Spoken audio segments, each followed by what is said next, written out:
Hard work, hard work, hard work, hard work, hard work, work. There you go. Forward! Hard work, hard work, hard work, hard work, hard work, work. There you go. Forward! Hard work, hard work, hard work, hard work, hard work, work. There you go. Forward! Hard work, hard work, hard work. Fall in.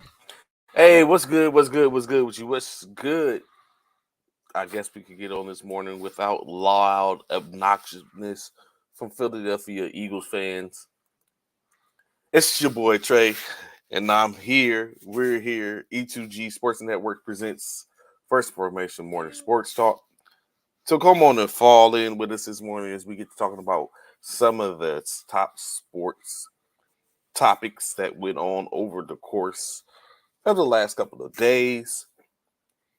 Of course, continuing shout outs to the Philadelphia Eagles and the Kansas City Chiefs as they won last weekend, correct, this past weekend, and will be representing for all the world to see in the NFL Super Bowl 57. Of course, you're gonna say plenty more to talk about, but the NBA is starting to take the center stage. It's coming.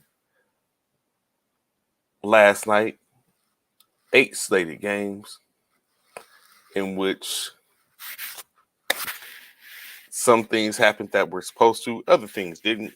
You got return of players showing their dominance.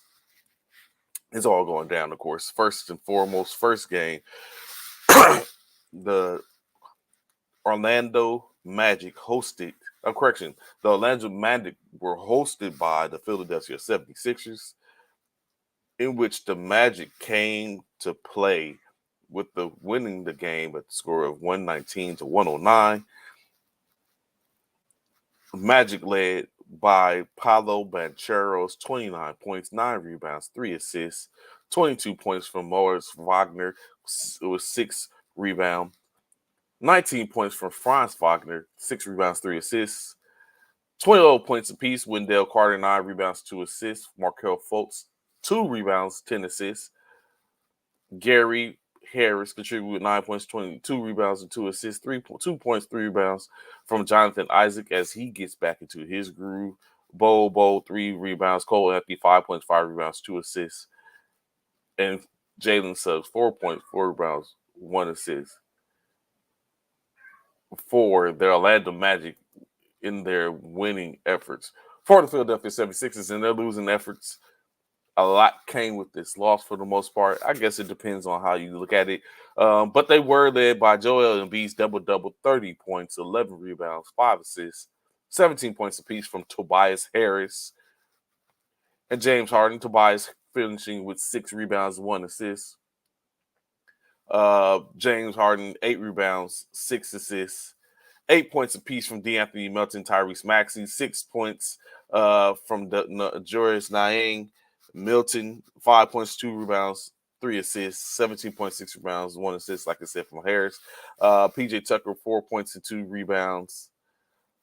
All in the losing effort as the Magic improved to 20 and 31, 11 games behind the curve, under the 500, which is eclipsable. They could actually turn that around for the most part. That's interesting. We'll continue to see how that develops at this point with 51 games remaining. That means they only have, we have 51 games played. That means they only have 31 games remaining. We never know what might happen.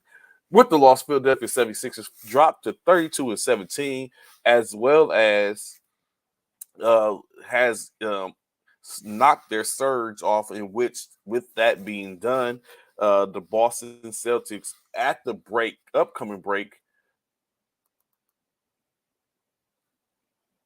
Yes, Leslie came back for 21 points. So with that happening, the 76ers coaching staff have been removed from contention for the All-Star game, which now puts Mike Mazzulla and the Boston Celtics coaching staff in the driver's seat to coach the Giannis Antetokounmpo All-Stars led squad with that loss. So you all know, if you haven't been paying attention, we'll get to that, Donovan. Appreciate you. If you don't know that the the coaching staff of the leading team for each conference is hailed or dubbed as the coaches for the All-Star game. In this particular case, that is currently Boston, as they're not going to be able to be eclipsed by the All-Star break, which is next week, November the 19th. Not next week, it's 2.5 weeks away. February, I'm sorry, I'm tripping, I'm already in November. February 19th, in which they'll be able to go what they'll be playing. Of course, February 9th, we know, is the All-Star. It's the trade deadline, in which we'll probably get to see, do you think there's any players that's going to be on the move?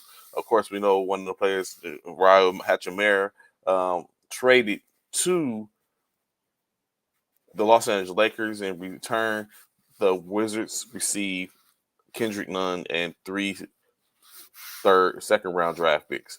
Continuing on, like I said, a state of 8 games. The next game up, Los Angeles Lakers pulled up in Brooklyn and then pulled out with the L, losing 121-104. As we all know, there is a depleted system going on between the Lakers and the Brooklyn Nets. KD for the Brooklyn Nets still currently out.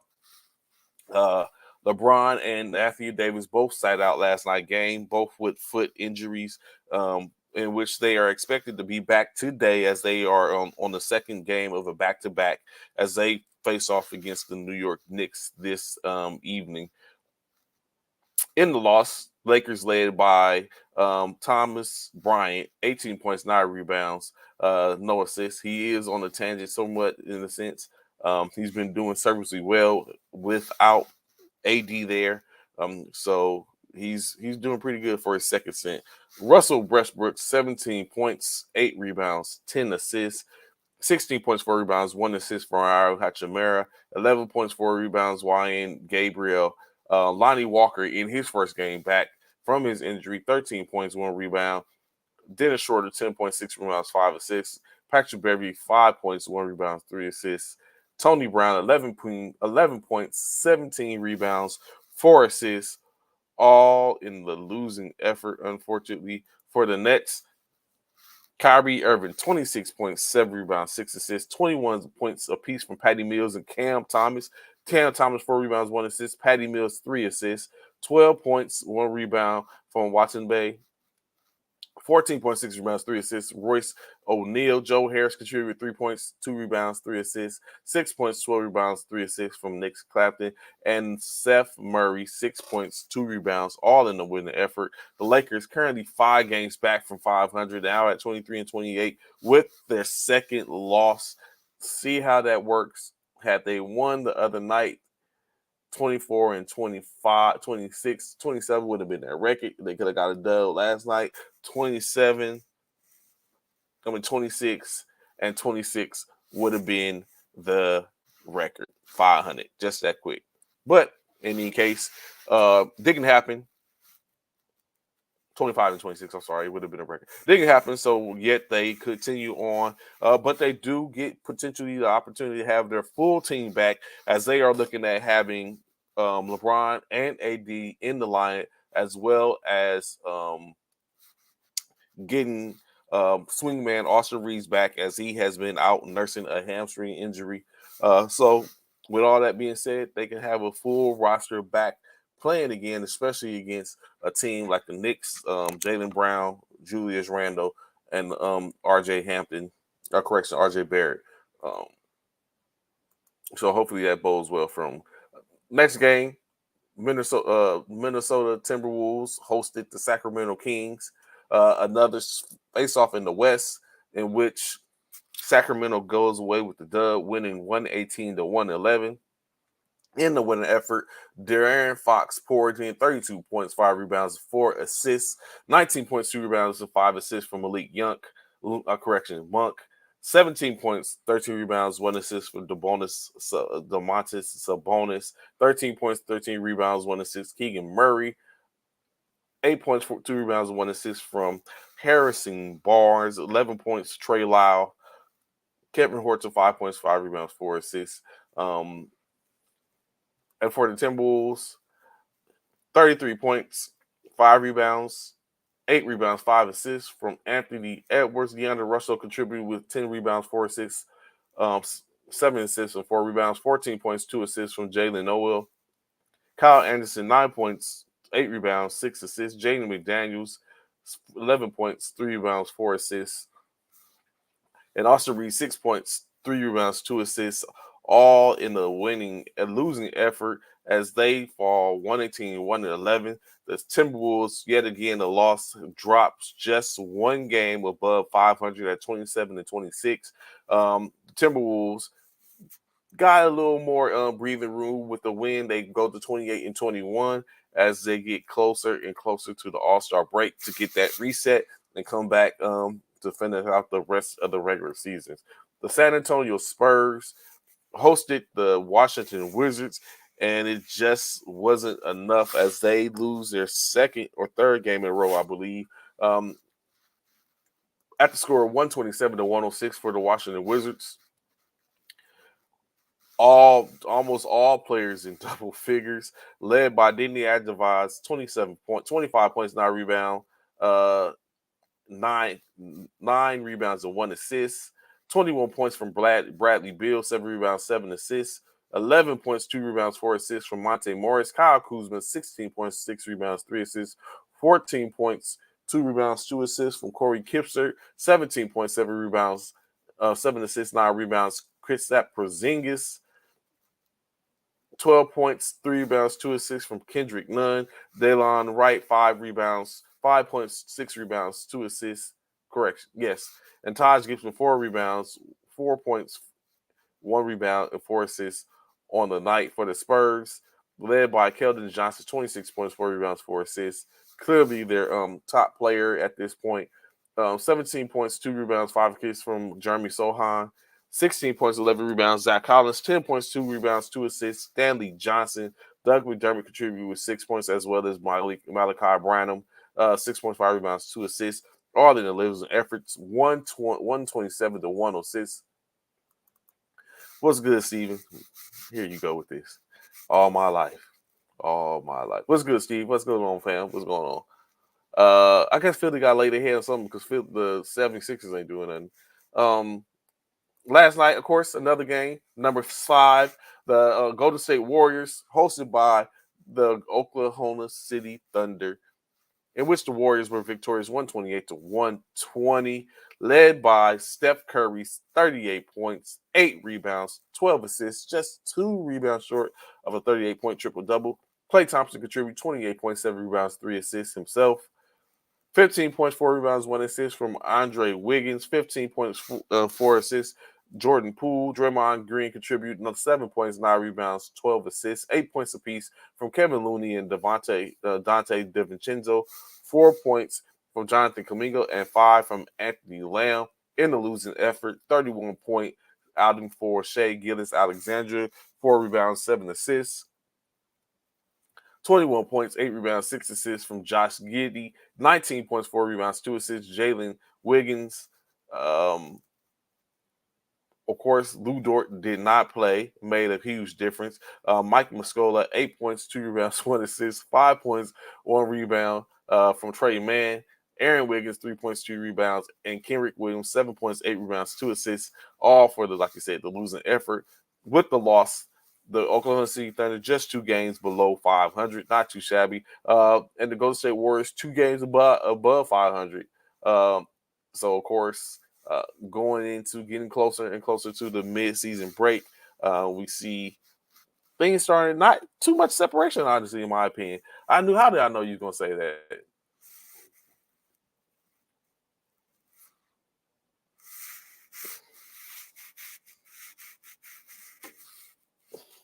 That's all I can say, Steve. That's all I can say. Just one momento. One momento. Next up, welcome back. Luka Doncic coming back through, kicking the door, waving the fofo, evidently, as they face off against the Detroit Pistons in their home stadium. And he did not disappoint, of course, but we will get to him in a second. The Pistons, in the losing effort, 29 points, 5 rebounds, and 2 assists from Bojan Bogdanovic, 14 points, 2 rebounds, 3 assists from the rookie standout Jaden Ivey, 18 points, 5 rebounds, 2 assists from Sadiq Bey, who continues to be consistent, showing that he could be a problem. Jalen Duren, 9 points, 4 rebounds, 1 assist. Alec Burks, 7 points, 9 rebounds, 3 assists, 7 points from Isaiah Stewart. Kevin Knox contributed with 4.6 rebounds.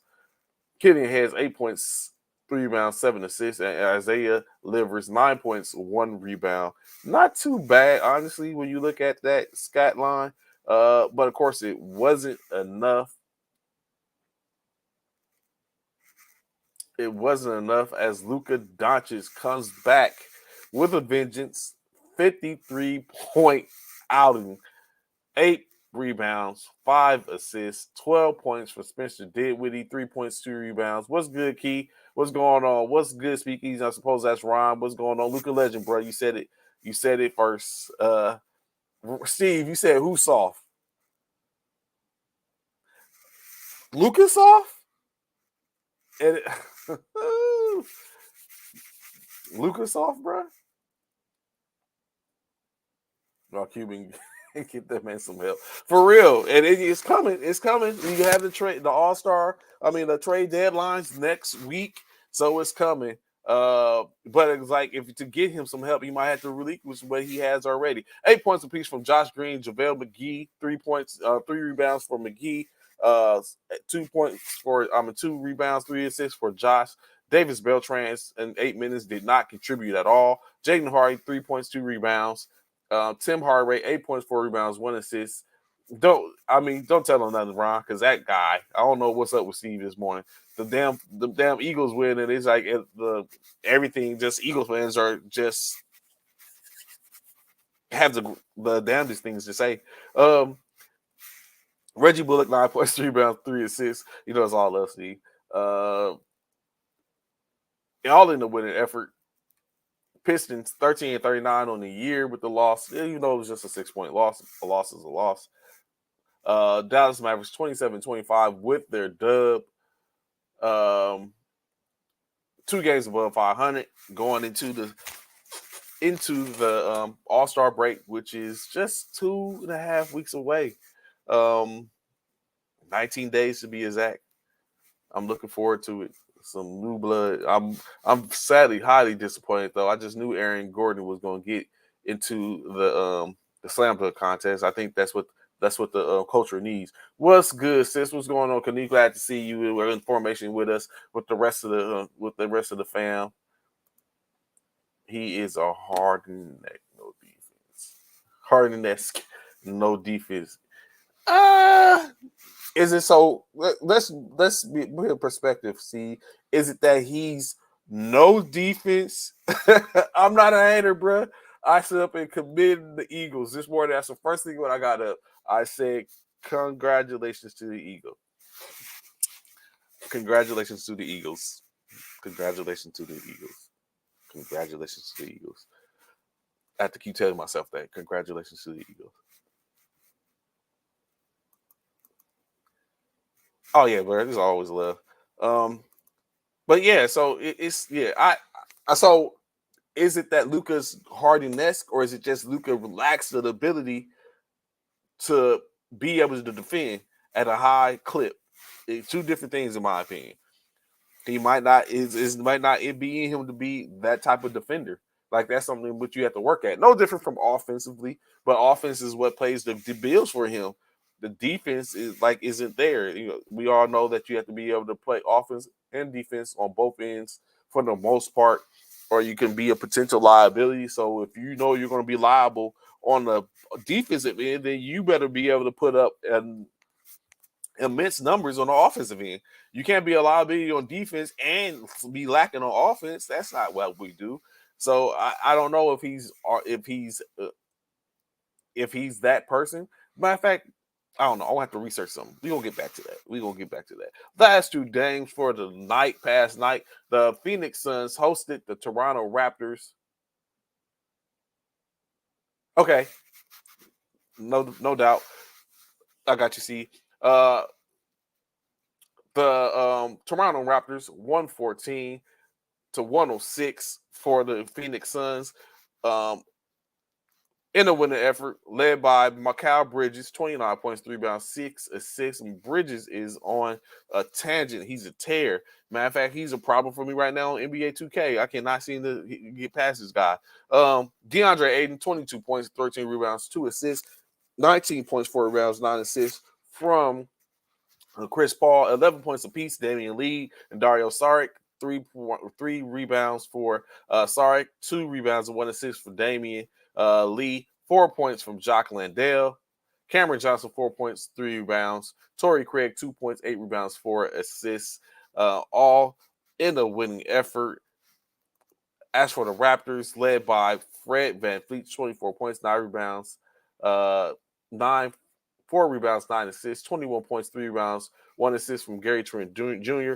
Chris Boucher, 5 points, 11 rebounds, 16 points, 7 rebounds, 5 assists from Scott T. Barnes and Pascal Siakam, 19 points, 3 rebounds, 1 assist. Thaddeus Young also contribute with 4 points, as well as Malachi Flynn, 6 points, 2 rebounds, 1 assist in the losing effort. As again, Phoenix takes the L. 114 to 106. 2 games above 500 for the Phoenix Suns. 23 and 29 puts a 6-game stint on the Toronto Raptors as they continue to chase in the East. Overseas, they don't play any defense like that, and when they play in the A-League, same thing.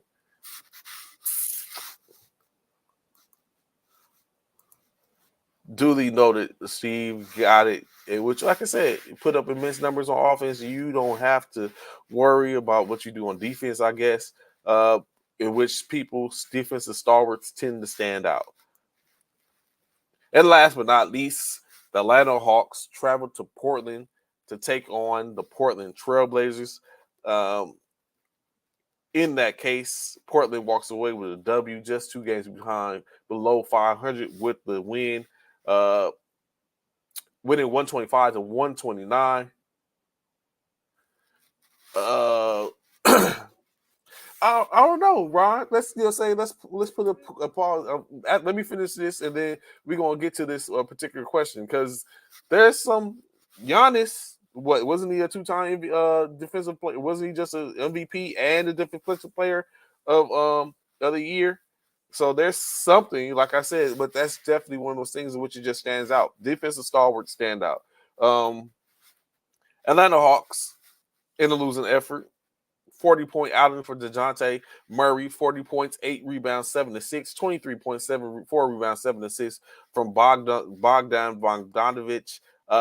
John Collins, 16.6 rebounds, 3 assists, 10 points apiece. DeAndre Hunter and Clint Capella, 15 rebounds, 3 assists. Hunter, 2 rebounds, 1 assist, 13 points from AJ Griffin, 2 points from Trent Torres, Onyeka Okongwu, 8 points, 7 rebounds, 1 assist. All of the losing effort to the Trailblazers, 42-point lead. Damian Lillard, as we was just having a conversation yesterday, is Damian Lillard better than Kyrie Irving? Or who would you rather have, Kyrie Irving or Damian Lillard? 22 points from Jeremy Grant, 2 rebounds and 1 assist. 12 points, 5 rebounds, 1 assist from Jusuf Nurkic. Josh Hart contributed 9 points, 12 rebounds, 5 assists. 3 points, 3 rebounds, 2 assists from Drew Eubanks. 4 points, 3 rebounds, 1 assist for Gary Payton II. Anthony Hardaway. Anthony Simons, 21 points, 1 rebound, 7 assists, and Shaedon Sharpe, 10 points, 4 rebounds, 1 assist in the winning effort, giving the Portland Trailblazers the W, as he said before, 125 to 129. With that being said, the standings, of course, now sit with Celtics in the East running amok, not too far amok. Actually, they're only 2.5 games above in the league over the Boston Celtics, followed by the Milwaukee Bucks at number 2. The 76ers, with the loss last night, dropped to number 3.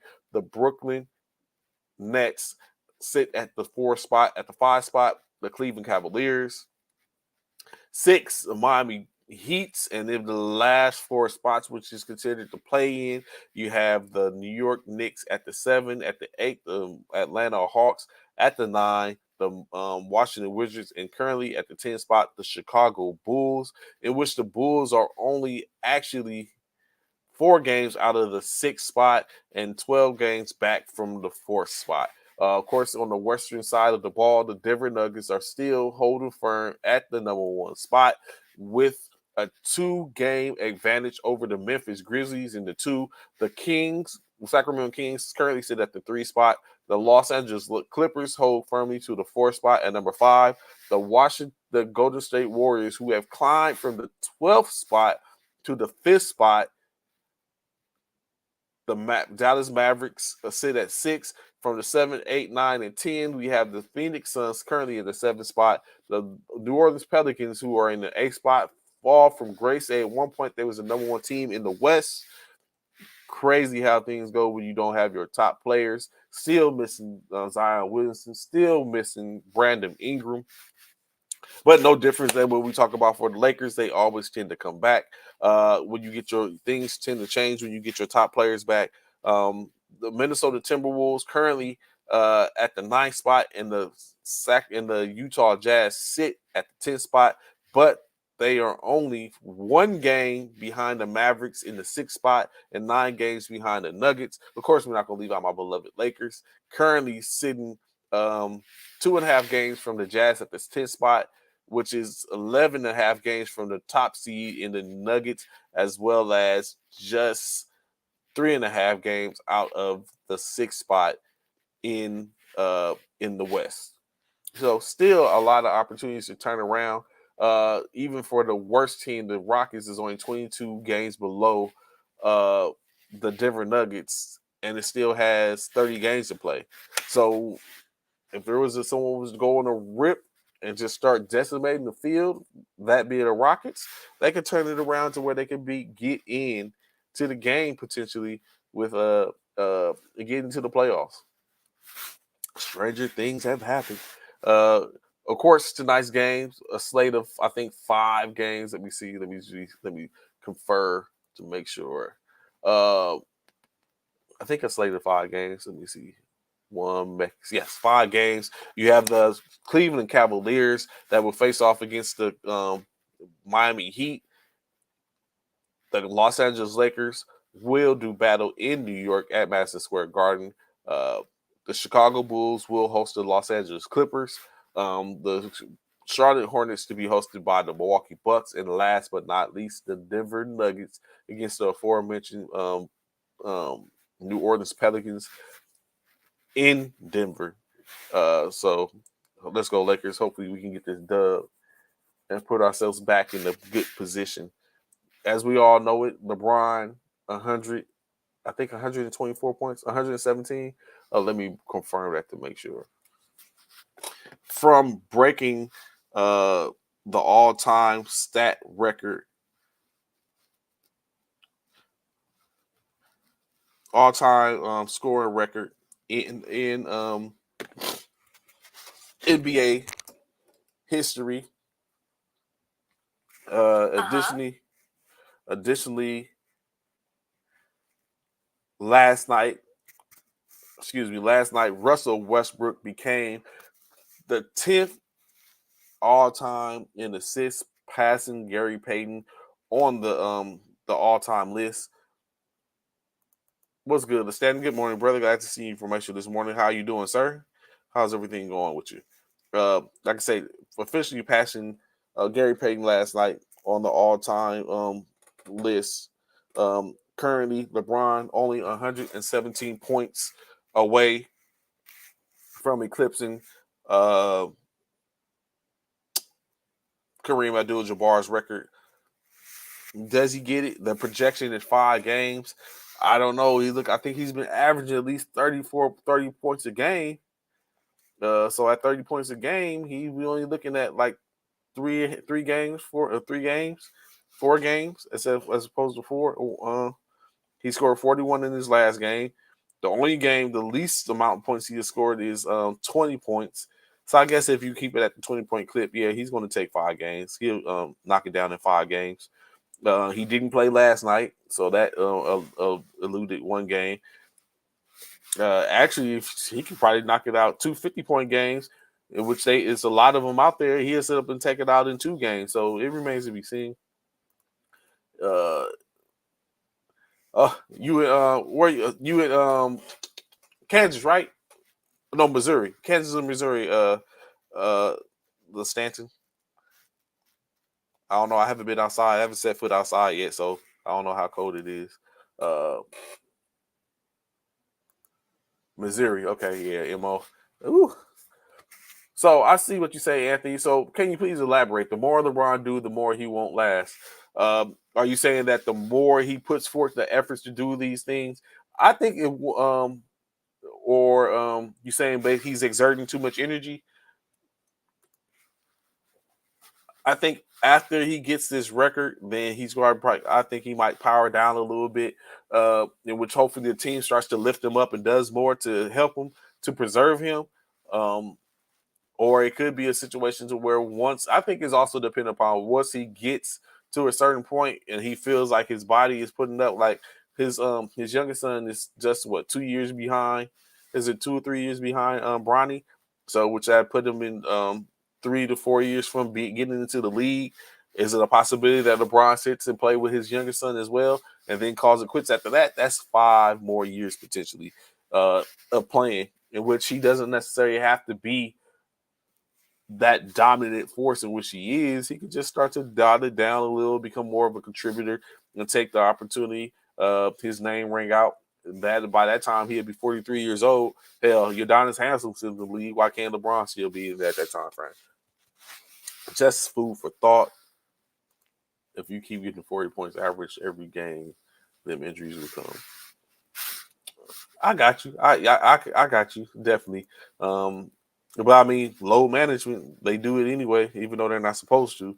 But like I was saying, Russell Westbrook in what is not the most glorified chase, but he did, like I said, end up breaking and surpassing Gary Payton on the list. Now 8,972 assists for Russell Westbrook as he passed Gary Payton was 8,966 assists the other night. So now, of course, he's in the number 10 all time on the list for assists. Getting pretty close, just a little, 11, just a little less than 1,100 assists from being 10,000. I don't know. Does Russell Westbrook get to the 10,000 mark?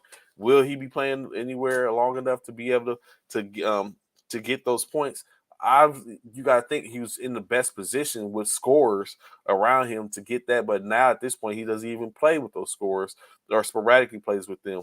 To people who put the ball in the hole, it was a lot different early in his career when you think about it because he had the likes of KD and James Harden, and then he went from KD to James Harden.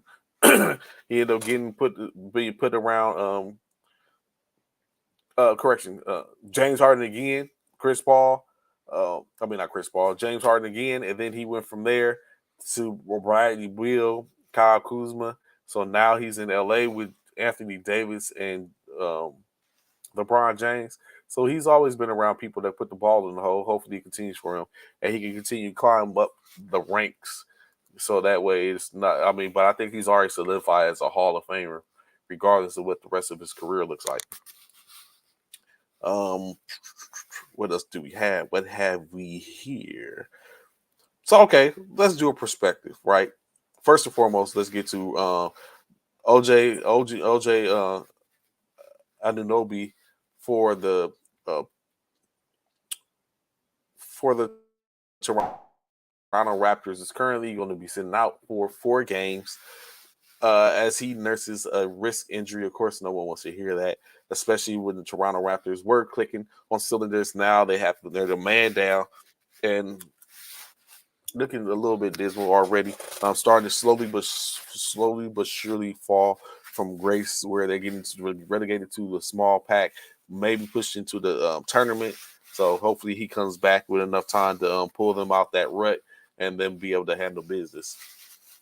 Well, let's go into a perspective. Like I said, I think this year my key word is perspective. So let's look at a perspective. What do you think it would feel like if you were, well, anyone? You don't have to be necessarily a sports star or anything like that. Just an individual that does a job, and with that job, you are able to play handsomely. And in this job, you're basically have contracted, where you sign a contract saying that I'll be on X amount of years to provide my services to you. And towards the end of said contract, even though you think you have been being productive in your services, you still have to wait for said organization to renew your contract and even pay you more or extend you or whatever case like that. Do you feel, even if you feel like you're top at your game, do you feel like it would give you so much relief if they paid you or when they pay you? Do you feel like you need that relief, or do you feel like, you know what, I'm pretty damn good at what I do? I just wait. Someone, if I'm available and I go out there and apply, someone's going to pick me up. What is your mindset? What's good? What's going on, Marcus? Glad to see you information with us this morning, brother. How are you doing? What is your mindset? Are you on some, I'm going to get picked up anyway, I'm not worried about it? Or are you more so like, if they re-sign you or extend you and give you the cheddar, you're like, I'm good. I can relax now and get back to what I do best? What is your mindset? I just like to know. Anyone out there, please feel free to chime in. Let's have a discussion. Let's talk about this. Give you a little time to answer before I even decide to move forward. Uh, Let me see. I had some other things on the.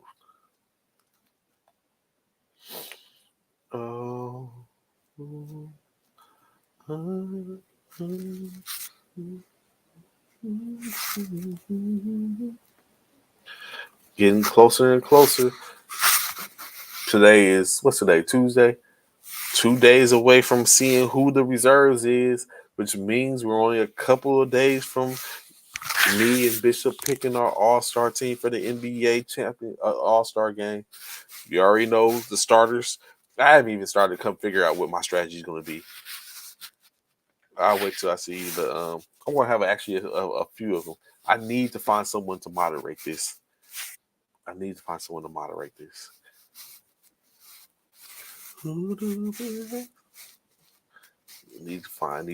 good to moderate this, who can control Bishop and his antics. Because I think if Bishop is going to try to do the this is in my hand, don't know what's going on this side type thing. So I don't know. I'll find somebody. Here's someone to be like, hey, I need you to come on to moderate this.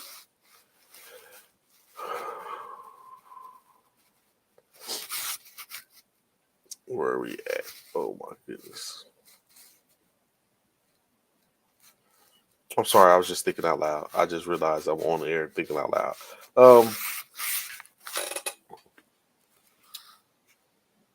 Let me just go back up. Actually, Donovan said something earlier. Drew Stinson, as we know, the quarterback for the NCAA football's college football championship champions, the Georgia Bulldogs, was arrested over the weekend for public intoxication. I guess Stinson had a little too much. He was feeling himself a little bit, maybe, and decided to go out and turn up a bit. And the police turned up as well, picked up, arrested do you think those type of things have an impact on those players, especially someone like Stinson Bennett? When you look at it, especially about to be drafted, we already know the East West Shrine game is this week, in which you already have some key people are starting to emerge from there and be looked at. All-Star game for the college students would be full of scouts and executives from NFL teams taking a look at to see who can be their next prospect on their squad. And when you have people who you almost can guarantee or think that or have a likelihood of potentially being top players, or does that start to dwell and remove that those opportunities? Like, is that bad if a player or individual? Let's just not say a player, an individual goes out and enjoys himself and has a lack of judgment for the most part. Does that diminishes them as a player or as an individual, as a person? I remember in the military, I used to always look and think about like, yo, you have people who are considered like great, great soldiers, or saying whatever your sailors, airmen, marine, or whatever it's like that. Great person, top notch, high speed, low drag type individual. But as soon as they do something to get in trouble, presumably all that goes away.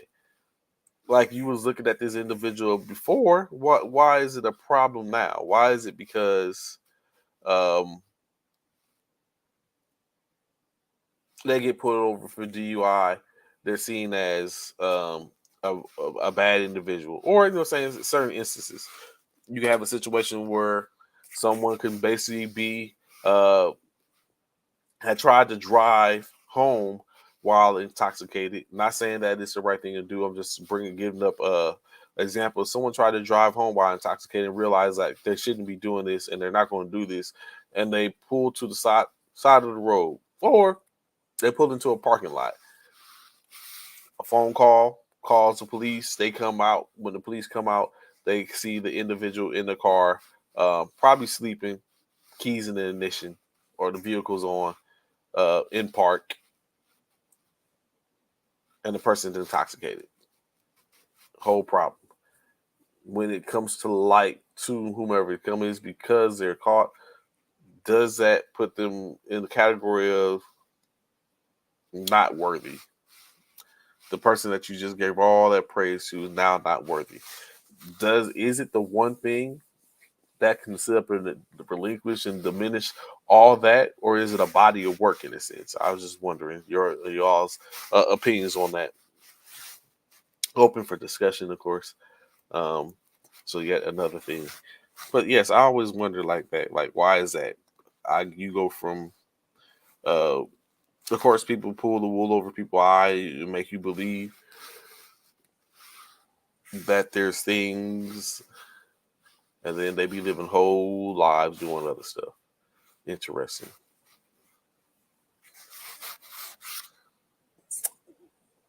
I got some time. Let's move into some NFL talk. Maybe I can extend that a little bit more.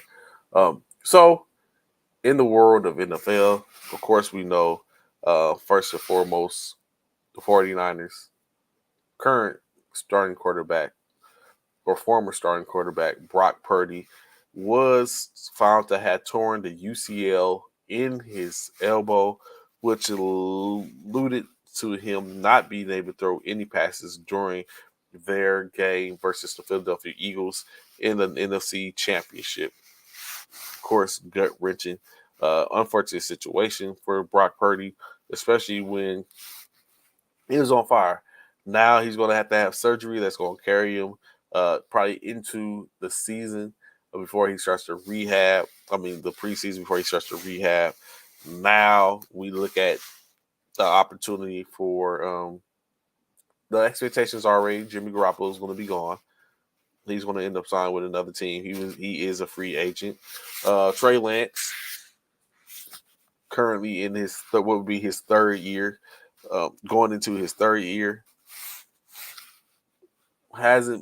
did much of anything yet. 8 games played total. 4 of them 8 games were where he started. Um, Lost 2 games into the regular season this year, in which he didn't really get the opportunity to show what he would be or who he is. So it remains to be seen what is going to go on with the San Francisco 49ers. Do they go and draft another quarterback, maybe a late round quarterback, hoping to saying the scouts to do their job to catch what they need?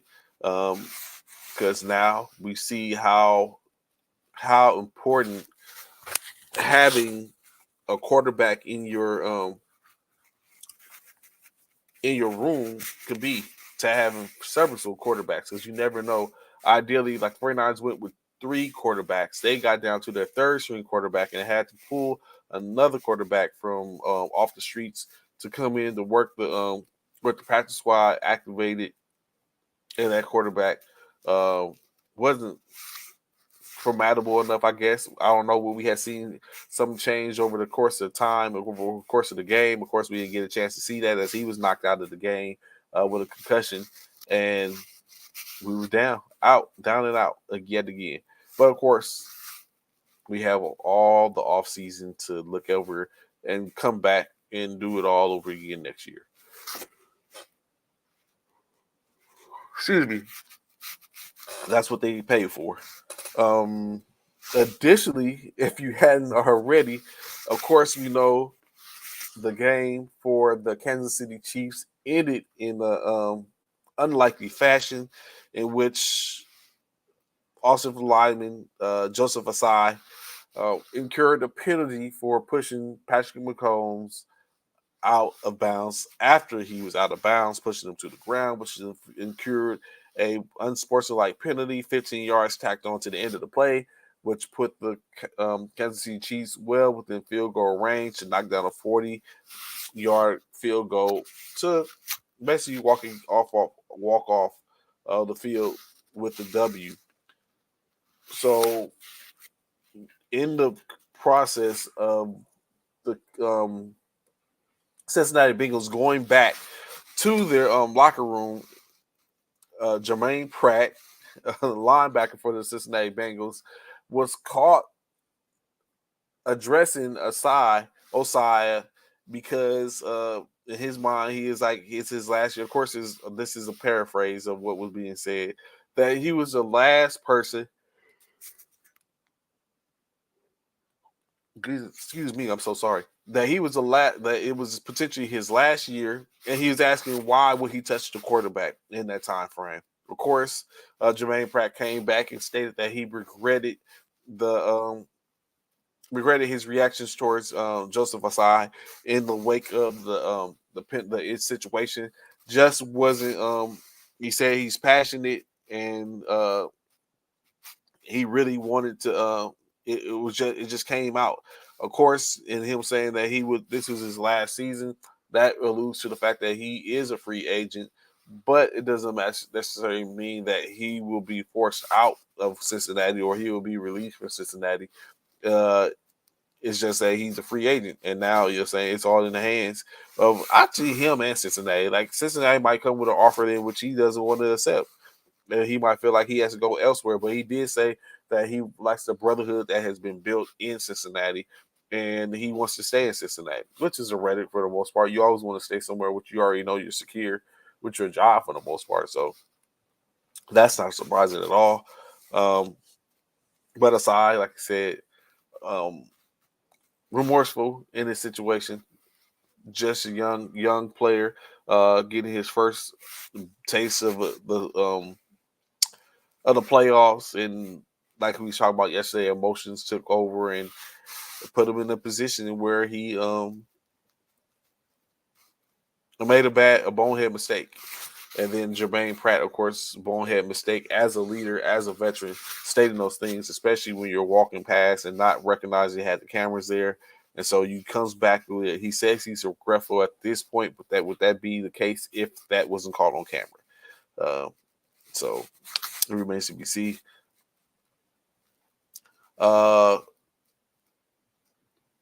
as we all know, Chargers have officially hired or expected to hire offensive coordinator Kellen Moore, as he has been him and the Cowboys came to agreement that it's best that he moves on.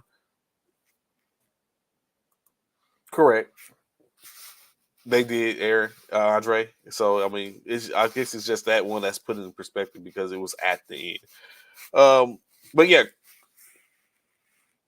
Kellen Moore now expected to be offensive coordinator with the Los Angeles Chargers, in which is probably a hell of an upgrade compared to Dak. As you know, Kellen Moore's offices have moved up over the course of the years, in which he was 4 years as an offensive coordinator in Dallas, in which they got better and better offensively for the most part when you look at the whole package of numbers.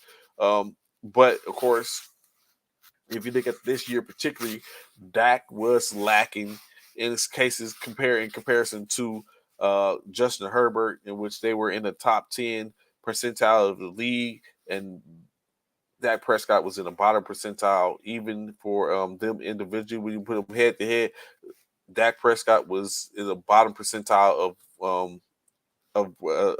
interceptions thrown. Herbert was in the top 10 percentile when it came to interceptions thrown at a 1.6. I think Dak was 3.8. So a huge disparity when you look at that. So maybe Justin Herbert is a better quarterback than Dak Prescott.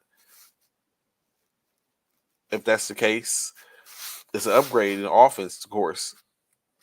And we might see Kellen Moore do some things. Not to say that anything bad about Dak, it might be a better situation for Kellen Moore. I think good news for some teams, as the NFL has announced the salary cap will be raised to $224 million this incoming season, up $16 million from 208 last year. Everyone's quarterback is better than Dax. So $16 million additional dollars to play with for the most part, to sign some quality players for some teams. Of course, later on in March, it will be determined other costs, including what the benefits, any player's benefits are in March.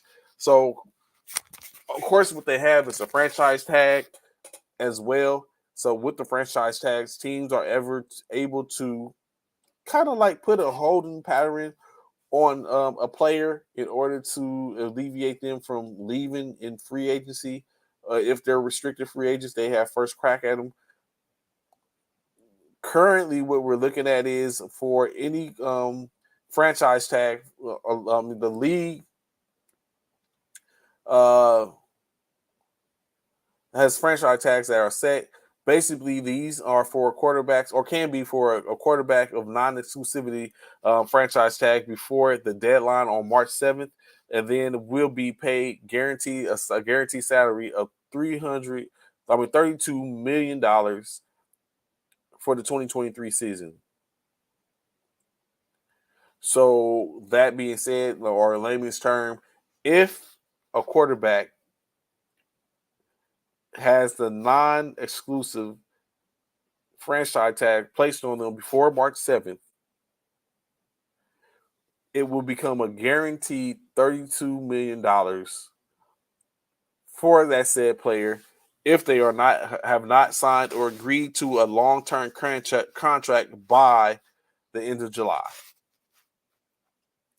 So basically, in August, they have from March 7th to August 1st to sign a long-term contract, or they are guaranteed to be paid $32 million if they have been tagged with the non-exclusivity franchise tag.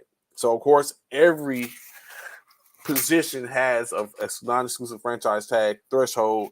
The other franchise tags amount for position: running backs, $10 million; wide receivers, $19,743,000; tight ends, $11,454,000; also offensive linemen, $18,244,000; A defensive end, $19,727,000.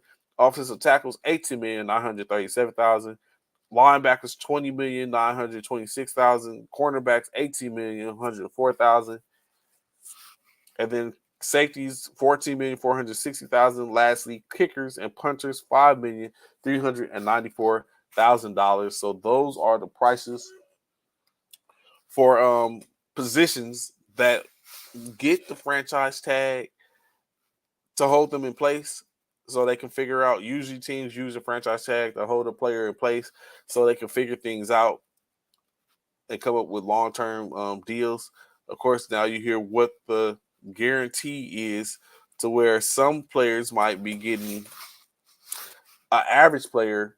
Well, you only can franchise tag one player. So using that franchise tag is usually going to be on your best player, to where paying them $18 million isn't bad.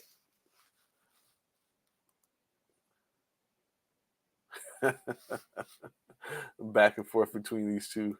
Oh my goodness. That's like talking about my ugly baby. I know my baby ugly, but you can't talk about my ugly baby. Who has an ugly baby? Kids aren't ugly. Uh so of course, in this case, with this franchise tag, not just a franchise tag, with the salary cap, it puts some teams in a pretty good place. One team, particularly the Chicago Bears, who are expected to have $91 million in salary cap space. But of course, it depends on what they're going to do with that $91 million, who they need to sign, who are they going after.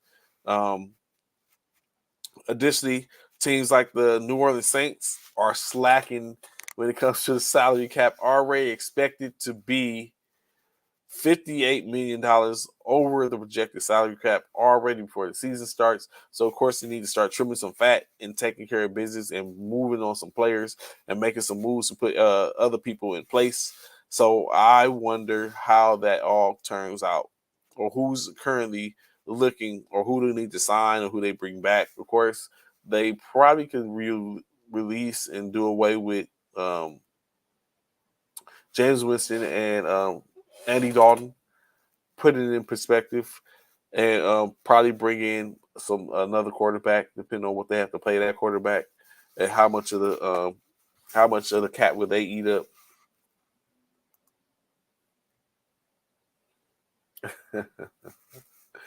Got a war going on, Cowboys and the Pittsburgh Steelers.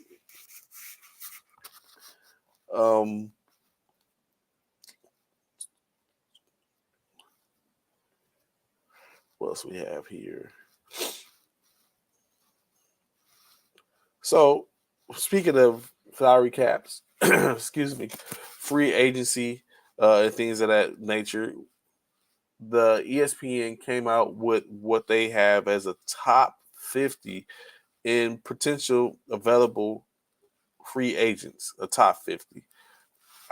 Some pretty good teams, pretty good people on this list. Of course, at the top of the list, number one is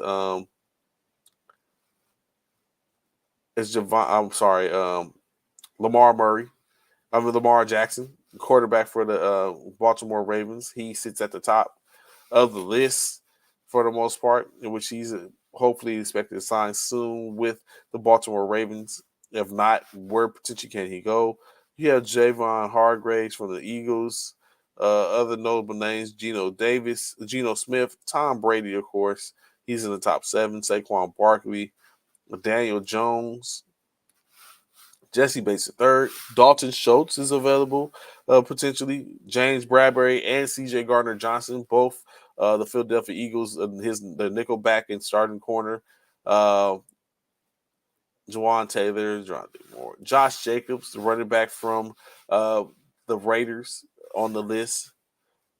Tony Potter, another running back, showed Marcus Davenport, defensive end from the New Orleans Saints. Of course, we was just talking about the Saints saying they're gonna have to find a way to pay players. Davenport is a player, one of those players. Let me see. Matter of fact, how many Saints is on this list? Jimmy Garoppolo, we already know he's going to be done. Odell Beckham, he's ready. Juju Smith-Schuster, I'm very sure what they does in the Super Bowl is going to determine what's going on.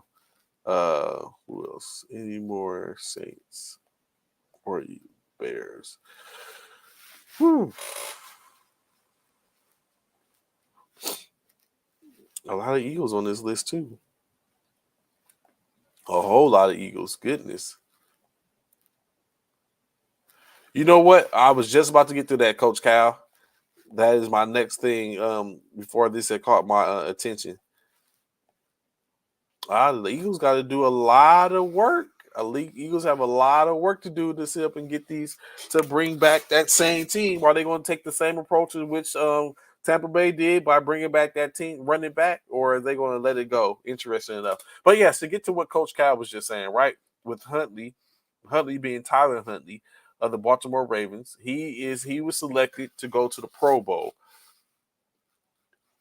I wonder, is that enough for the for Baltimore to say they have a serviceable quarterback in Huntley for him to grow, maybe give him an opportunity to play so he can build upon something just as they did with Geno Smith over time, or even someone like Brock Purdy. You know, saying if you can do that same thing, then some people start to become irrelevant. But true enough, with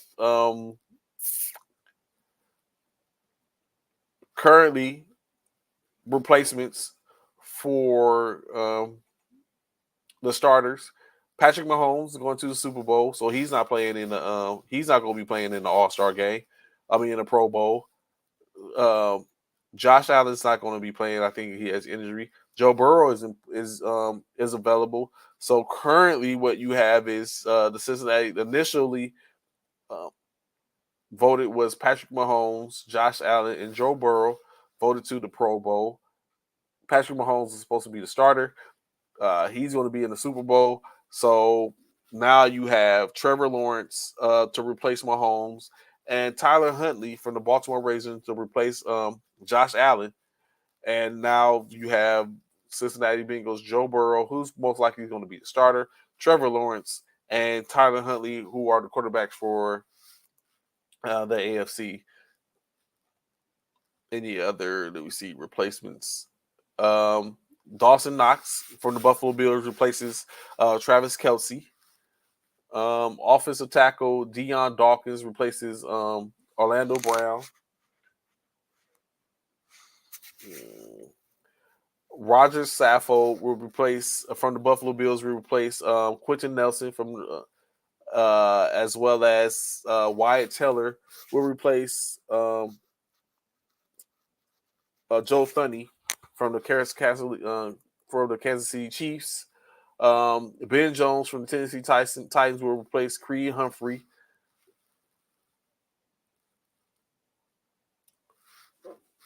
Matt Milano for the Buffalo Bills will replace T.J. Watt as he is not going to play in the Pro Bowl.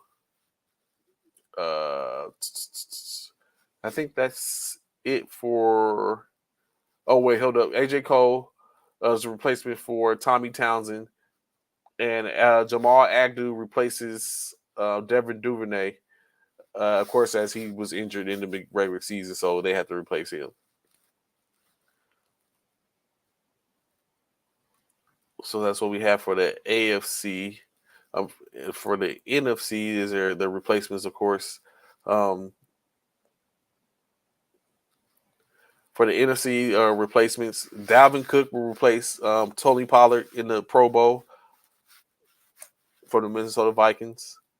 Amon-Ra St. Brown replaces AJ Brown, which is very well deserved in my opinion. Penei Sewell will be replaced Lane Johnson.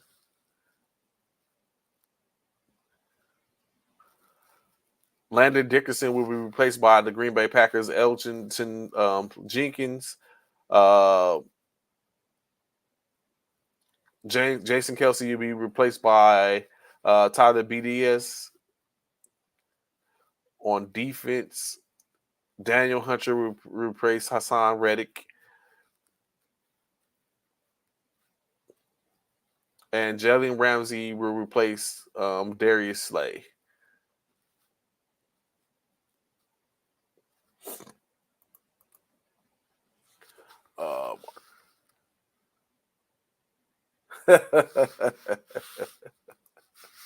These guys is going at it, bro.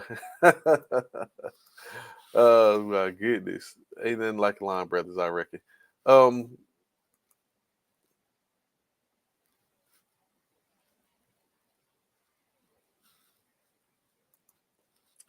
What else do we have here? I might be ending a little early.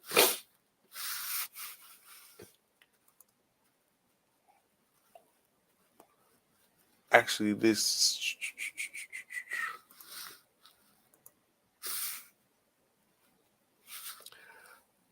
that will be it. So plenty of stuff going on, like you said, as we talked about earlier, talked about before. We should be having where we get to talk about start to take a look at the offseason for the teams that have already been eliminated. We basically 2 weeks away from the Super Bowl. That brings on the halftime show.